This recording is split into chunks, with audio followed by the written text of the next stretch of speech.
खास मुलाकात। और खास मुलाकात में आज हमारे साथ हैं वरिष्ठ पत्रकार संजीव साहब।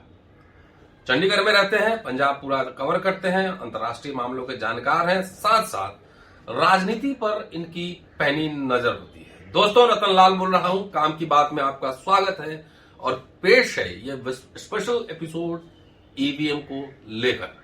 ईवीएम को लेकर बराबर कुछ न कुछ चर्चा चलती रही है, उसके ऑथेंटिसिटी भी, उसके प्रामाणिकता पर लगातार सवाल उठाए जाते रहे हैं। लेकिन अभी उत्तर प्रदेश सहित 5 राज्यों में चुनाव हुए हैं, लेकिन माहौल गर्म उत्तर प्रदेश में ज्यादा है। कई ईवीएम को लेकर इधर उधर हेराफेरी की शिकायतें आई हैं। कल अखिलेश यादव ने एक गंभीर प्रेस कॉन्फ्रेंस किया कल शाम में और कहा कि लोकतंत्र बचाने का, संविधान बचाने का यह आखिरी मौका है, नहीं तो इसके बाद जनता को क्रांति करनी पड़ेगी। ये तमाम मसले हैं। क्या है ईवीएम की लीला, क्यों इतने सवाल लगातार, हम लोग तो लगातार सवाल उठाते ही रहे हैं, लेकिन इसके अंदर का खेल क्या है, यह जानने के लिए संजीव जी से हमने आग्रह किया था कि संजीव जी बताएं विस्तार से। स्वागत है संजीव जी आपका। नमस्कार। नमस्कार, कैसे हैं आप? बहुत बढ़िया। क्या मामला, आप तो बहुत दिन से इलेक्शन वगैरह कवर करते हैं, ये ईवीएम को लेकर जो पूरा चल रहा है, हम लोगों ने काफी इसके ऊपर सवाल उठाए थे, कई प्रेस कॉन्फ्रेंस किए थे, प्रोटेस्ट किए थे, लेकिन अब तो खुल के आ गया कि ईवीएम में हेराफेरी होती है, बदला बदली होती है, गायब कर दिए जाते हैं। सुप्रीम कोर्ट में मामला लंबित है। 20 लाख कहते हैं कि ईवीएम मशीन हेराफेरी हो गया, इधर उधर हो गया। जी देखिए, ईवीएम को लेकर विवाद तब से शुरू है जब से ईवीएम से इस मुल्क के अंदर जी वोटिंग शुरू हुई जी। और 2004 में जब साइनिंग इंडिया के उस पे अटल बिहारी वाजपेयी की सरकार हार गई तो सबसे पहले ईवीएम पे ही सवाल उस समय उठाया गया था और उस समय भारतीय जनता पार्टी के एक नामी वकील इसको अदालत में भी लेके गए थे कि ये ईवीएम से हेराफेरी की गई है और उस समय वाजपेयी की सरकार थी और उसके बावजूद उन्होंने ईवीएम के हेराफेरी पे सवाल उठाया था। फिर 2009 में ये बात आई, अटल बिहारी वाजपेयी के बाद जो एल के अडवाणी थे उन्होंने भी ईवीएम पे सवाल उठाया था, किताब भी लिखा था। अभी जैसे है कि ईवीएम को लेकर 2 तरह के सवाल हैं। एक सवाल ये है ईवीएम को लेकर कि क्या ईवीएम की हैकिंग हो रही है, दूसरा सवाल है ईवीएम की बदली। जो कल बनारस का जो एपिसोड है, जो बनारस में जो इतना बड़ा हंगामा हुआ है, उसमें बाहर ईवीएम से लदे हुए ट्रक को समाजवादी पार्टी के कार्यकर्ता और कांग्रेस के कार्यकर्ताओं ने पकड़ा और उसके बाद उनका ये कहना था कि वो ईवीएम बदलने की कोशिश हो रही थी और वो जो स्ट्रांग रूम के अंदर उसको ले जाके ये ईवीएम बदलने की एक साजिश थी। और फिर उसके बाद और 1-2 दिनों से ऐसी खबरें आई जहां पे ईवीएम को लेकर या कुछ पोस्टल बैलेट के भी खबरें आई कि पोस्टल बैलेट मिल गए कहीं पे। तो ये तो तमाम जो बातें आई है, इसमें फिलहाल अभी ईवीएम हैकिंग नहीं, ईवीएम बदलने के तमाम आरोप लग रहे हैं कि प्रशासन की मदद से जो वहां पे स्थापित सरकार है वो ईवीएम बदलने की कोशिश कर रही है और उसका सीधा प्रभाव चुनाव परिणामों में पड़ेगा। अब सवाल यह है कि इन सारी परिस्थितियों में चुनाव आयोग की भूमिका पे तमाम सवाल उठ रहे हैं कि चुनाव आयोग क्या कर रहा है। देखिए, आप दुनिया का सबसे बड़ा लोकतंत्र होने का दावा करते हैं और दुनिया का सबसे बड़े लोकतंत्र में अगर चुनावी प्रक्रिया पे तमाम सवाल उठ जाए तो लोकतंत्र की जो बेसिक, जो शुरुआती प्रक्रिया है, जो स्थापित, मतलब कि आप इतना बड़ा लोकतंत्र को जो आप इतना बड़ा ढांचा बनाए हुए हैं, उसका बेस ही हिल रहा है। इसका मतलब कि आप फ्रॉड इलेक्शंस की बात आ रही है और हेराफेरी से इलेक्शन जीतने की बात आ रही है, तो फिर लोकतंत्र कहाँ रहा। चुनाव आयोग जो है, अभी तक की चुनाव आयोग की भूमिका जो है वो बड़े ही मतलब कि संदिग्ध है और चुनाव आयोग को स्पष्ट करना चाहिए कि लगातार क्यों सवाल उठ रहे हैं। देखिए, ये अभी उत्तर प्रदेश में भी सवाल उठा, अभी बिहार का चुनाव हुआ था कुछ समय पहले तक वहां भी बिहार के चुनाव में कई जगह पे ये सवाल आया कि पोस्टल बैलेट में हेराफेरी की गई, पोस्टल बैलेट के ऊपर डबल मोहर लगाए गए, जहां पे मार्जिन 500, 200, 300 वोट था, वहां पे विपक्षी दलों का ये आरोप था कि वहां पे जबरदस्ती प्रशासन ने उनके पोस्टल बैलेट को नुकसान किया जो उनके पक्ष में पड़े हुए वोट थे। तो ये तमाम सवाल चुनाव आयोग पे है कि भाई आप निष्पक्ष होकर काम कीजिए।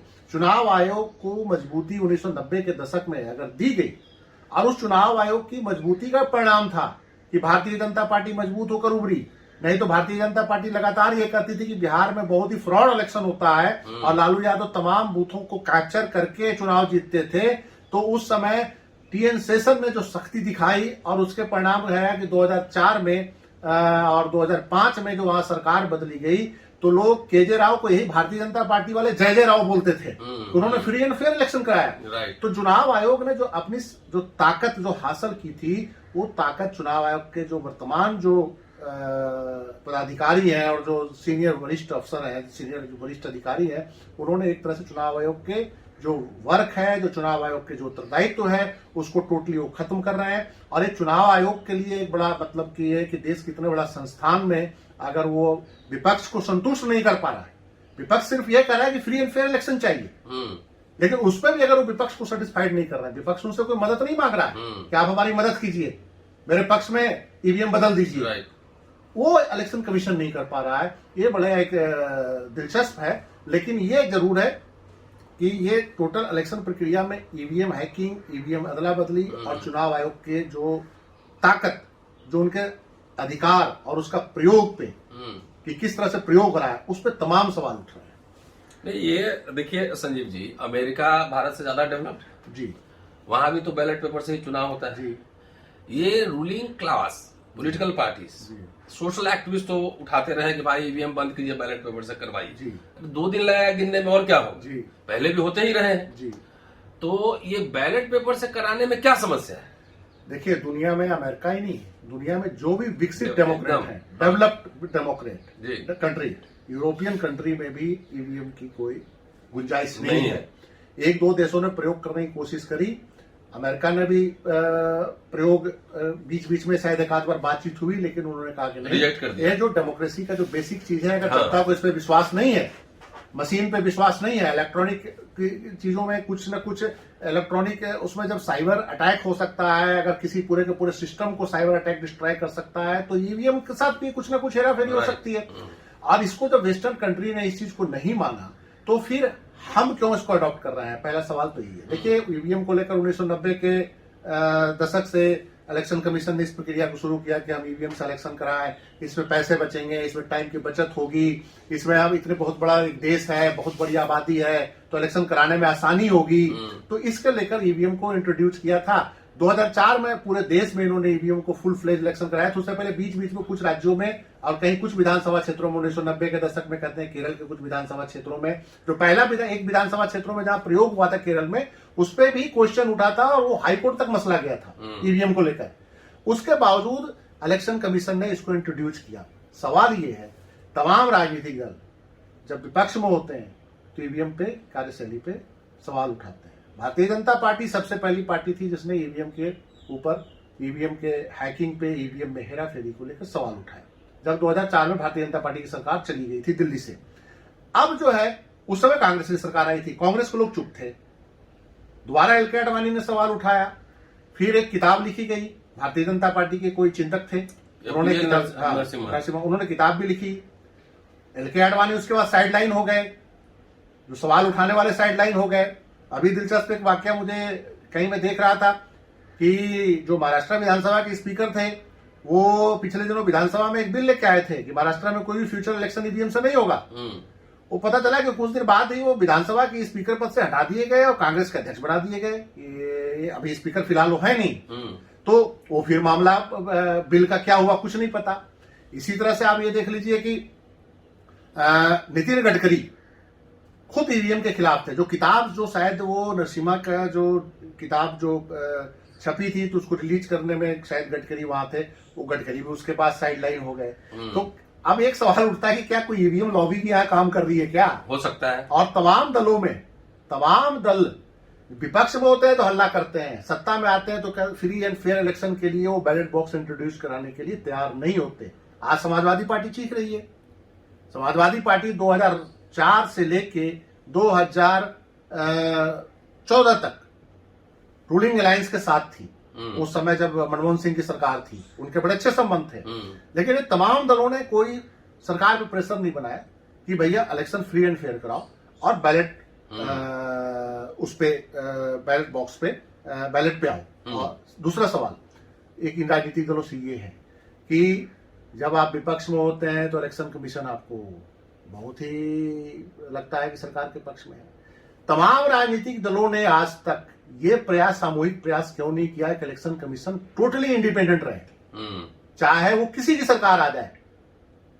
सबसे बड़ी बात है कि जो इलेक्शन कमिश्नर जो है उसके नियुक्ति में विवाद यूपीए के टाइम में हुआ, उसकी नियुक्ति की विवाद एनडीए के टाइम में होता। यूपीए के टाइम में जब इलेक्शन कमीशन का विवाद हुआ था तो उसमें नरेंद्र मोदी ने खुद सवाल उठाते थे, और जो लिंगो थे उन पर तमाम प्रधानमंत्री ने सवाल उठाए थे, जो वर्तमान में प्रधानमंत्री है, जब वो गुजरात के चीफ मिनिस्टर थे सवाल उठाया। फिर एक चावला साहब थे, उनकी जब नियुक्ति हुई तब सवाल उठा था तमाम यूपीए के टाइम में। भारतीय जनता पार्टी के लोग सवाल उठाते थे। आज भारतीय जनता पार्टी के जो सरकार के दौरान जिस ढंग से इलेक्शन कमीशन में नियुक्तियां हुई और जिस ढंग से उन पर सवाल उठे हैं, विपक्ष उठाए हैं, अगर विपक्ष उस समय सत्ता में रहते हुए ऐसे अरेंजमेंट्स कर दिया होता और उसको टोटली स्वतंत्र निकाय बना दिया होता, उनकी नियुक्ति में सरकार के अलावा दूसरे भी बाहर के जो बाकी जो और तमाम नियुक्तियों में और भी स्टेक होल्डर्स, मतलब कि और भी लोगों को बिठाया जाता है, और नियुक्तियों की प्रक्रिया को अगर इन्होंने थोड़ा सा निष्पक्ष साफ सुथरा रखा होता तो आज ये स्थिति नहीं आती। अब जो भी थोड़ा सा जिन्होंने इलेक्शन कमिश्नर ने इंडिपेंडेंट होने की कोशिश करी, ठीक है, टीएन सेशन तो इंडिपेंडेंट हो गए थे, अभी पीछे भी इंडिपेंडेंट होने की कोशिश करी थी, एक इलेक्शन कमिश्नर साहब थे मिस्टर लवासा, तो उनके खिलाफ कोई जांच बिठा दी गई लवासा साहब के खिलाफ। तो वो जो है वो स्वतंत्र, जो उन्होंने कई जगह इस सरकार के जो उस समय जो प्रक्रिया चल रही थी, जो कंप्लेंट्स आ रहे थे, उसको इंडिपेंडेंट फैसला रहे थे, सरकार ने उनको जो सरकारी एजेंसियों के थ्रू उनको दबाने की कोशिश करी। तो सवाल ये है कि जब ये स्थिति रहेगी कि इतनी बड़ी संस्था के कमिश्नर पे ही तमाम प्रेशर पड़ जाएंगे और या ऐसे अधिकारी लगा दिए जाएंगे वहां कमिश्नर जो चरण वंदना करने वाले हों सरकार की, चाहे वो किसी की सरकार हो, मैं सिर्फ भारतीय जनता पार्टी की बात नहीं कर रहा हूं, कांग्रेस की भी सरकार होगी, चाहे और जो तमाम विपक्षी दलों की सरकार बना, ये इनकी कोशिश होती है कि जो स्वायत्त जो ऑटोनोमस बॉडी होती है, जो निष्पक्ष चीजों के लिए, निष्पक्ष कार्य प्रणाली के लिए जो जिम्मेवार संस्थाएं हैं, वहां पे चरण वंदना करने वाले अधिकारी बैठे हैं। आज शायद अखिलेश यादव भी भारत के प्रधानमंत्री बन जाए तो ये इलेक्शन कमीशन में ऐसे ही अधिकारी को बैठाएंगे जो टोटली लेटने वाला अधिकारी हो, जो इलेक्शन कमीशन को मजबूत करने के लिए, उसके इंडिपेंडेंसी को बचाए रखने के लिए न लड़े। तो ये तमाम राजनीतिक दलों के वजूद का सवाल है कि आप राजनीति कर रहे हो तो उन संस्थाओं को कम से कम मजबूत करो जो लोकतंत्र को बचाए रखने के लिए जिम्मेवार हैं। आप उन संस्थाओं को खत्म करते जा रहे हो। भारतीय जनता पार्टी हो, चाहे कांग्रेस हो, चाहे समाजवादी पार्टी हो, चाहे और तमाम क्षेत्रीय दल है, कभी इस प्रक्रिया पे तो उन्होंने कभी डिस्कशन भी नहीं किया आपस में आके कि भैया इसको मजबूत बनाने के लिए इसको इंडिपेंडेंट। आज अखिलेश यादव बोल तो रहे हैं, इलेक्शन कमीशन को बोल रहे हैं, अधिकारियों को बोल रहे हैं, लेकिन यही अधिकारी जब उनके शासन के दौरान काम करते हैं तो क्या उन्होंने कभी शिक्षा दी कि आपने रूल ऑफ लॉ के हिसाब से काम करना है? अगर इन्होंने शिक्षा दी होती रूल ऑफ लॉ के हिसाब से काम करने का या कॉन्स्टिट्यूशन और संविधान के हिसाब से काम करने का, तो शायद ये अधिकारी आज इनसे टकराव ले लेते कि नहीं, उनके शासन में हम ऐसा काम करते थे, हम गलत काम नहीं करेंगे। ये नरेंद्र मोदी के जो कार्यकाल में जो तमाम आरोप लग रहे हैं उसमें ये इसके लिए विपक्ष भी जिम्मेवार है। विपक्ष ने भी संस्था जो उस समय जब कभी सत्ता में थे तो उन्होंने इन संस्थाओं को मजबूत करने के लिए कभी कोई मजबूत काम नहीं किया, चाहे ईवीएम हो, चाहे चुनाव आयोग हो, तमाम चीजें। What is to be done? Akhilesh Yadav कह रहे हैं कि अब जनता को क्रांति करनी पड़ेगी, तो पॉलिटिकल पार्टी की क्या भूमिका होगी? अब देखिए, अखिलेश यादव अब कर रहे हैं, परसों जब कल जब ईवीएम पकड़ा गया, इनको तो ये तैयारी पहले से करनी चाहिए थी। पिछले 1-1.5 साल से अखिलेश यादव और पूरे देश में सवाल हो रहा है कि उत्तर प्रदेश में जो ब्यूरोक्रेसी है वो इंडिपेंडेंट नहीं है। ब्यूरोक्रेसी पे आप तमाम आरोप लगा रहे हैं, लेकिन उसको रोकने के लिए आपने कितना कार्यक्रम आयोजित किया, कितने लोगों को जागरूक किया, तमाम इलेक्शन कमीशन पे आपने क्या प्रेशर बनाया पिछले दिनों, पिछले 6 महीने में फ्री एंड फेयर इलेक्शन कराने के लिए? ये तो कहीं कुछ नजर नहीं आ रहा है। जब कल आपको पता चला कि ये हंगामा हो रहा है, देखिए बिहार में विपक्ष का यही कहना है कि हम 12-15 सीटों पे धक्के से हारे हैं, प्रशासनिक जातियों से हारे हैं, नहीं तो हमारी सरकार बन रही थी। तो वो 5 साल उन्होंने क्या किया था, ये प्रशासनिक धक्का ना हो, ब्यूरोक्रेसी में उनका भय खत्म क्यों हो गया आखिर विरोधी दलों का? या ब्यूरोक्रेसी इतना डिक्टेटर के रूप में सरकार के साथ साथ ब्यूरोक्रेसी क्यों बिहेवियर कर रही है? ब्यूरोक्रेसी को ये भी पता होता है कि कल को सरकार बदल सकती है, ये भी आ सकते हैं, फिर भी उसका बिहेवियर ऐसा क्यों होता है? क्योंकि उसको पता होता है कि जब नई सरकार आएगी तो इनसे भी हम मैनेज कर लेंगे और ये हमारे बिना चल नहीं सकते, या हम इनको सेट कर लेंगे। चलिए, मिला जुलाकर जो संवैधानिक संस्थाएं हैं उनकी जिम्मेदारी होती है कि लोकतंत्र मजबूत रहे, सशक्त रहे, लेकिन संजीव जी कह रहे हैं कि संवैधानिक संस्थाओं पर चरण वंदना करने वाले लोग बैठाए जा रहे हैं। अब भारत के पॉलिटिकल पार्टीज और जनता की जिम्मेदारी है क्या? सबसे बड़ा लोकतंत्र का दावा करने वाली भारत के सभी तमाम राजनीतिक दल और लोग ऐसे ही चलेगा लोकशाही ऐसे ही चलेगी। मैं इसमें एक चीज और ऐड करना चाहता हूँ लास्ट में कि ये सिर्फ भारत के साथ साथ जो साउथ एशिया की जो डेमोक्रेसी है सब जगह ये प्रॉब्लम आ रही है फ्री एंड फेयर इलेक्शन की। पाकिस्तान में पिछले 3 चुनावों से लगातार आप देखिए जो पार्टी हारती है वो धांधली का आरोप लगाती है। और पाकिस्तान ने इस बार ईवीएम इंट्रोड्यूस कर दिया वहां पार्लियामेंट में बिल लाके। अच्छा। और वहां विपक्ष बोल रही है कि इसको इंट्रोड्यूस नहीं करो, इससे और धांधली होगी। लेकिन इमरान खान की सरकार ने पिछले दिनों ही ईवीएम सिलेक्शन कराने का बिल पास कर दिया। तो कहीं ना कहीं ये पूरा साउथ एशियन डेमोक्रेसी पे भी सवाल है। भारत, बांग्लादेश, पाकिस्तान, ये तमाम जो मुल्क हैं जो अपने को आपको सो कॉल्ड डेमोक्रेटिक कंट्री बोलते हैं, वहां पे मशीनरी जो फ्री एंड फेयर इलेक्शन के लिए जिम्मेवार है उनके वर्किंग पे तमाम सवाल उठ रहे हैं। और ये इसके लिए सिर्फ जिम्मेवार एक कोई राजनीतिक दल जो सत्ता में होता है उसको नहीं किया। सत्ता में जो राजनीतिक दल आता है वो मशीनरी को यूज करता है, विपक्ष में हल्ला करता है। आज भारतीय जनता पार्टी जब सत्ता चले जाएगी तो आप देखिएगा यही ईवीएम पे सबसे पहले सवाल उठाएंगे कि जो सत्ता में बैठे हुए थे, चाहे वो कांग्रेस वाले थे, उन्होंने ईवीएम में घपला किया। तो इसके लिए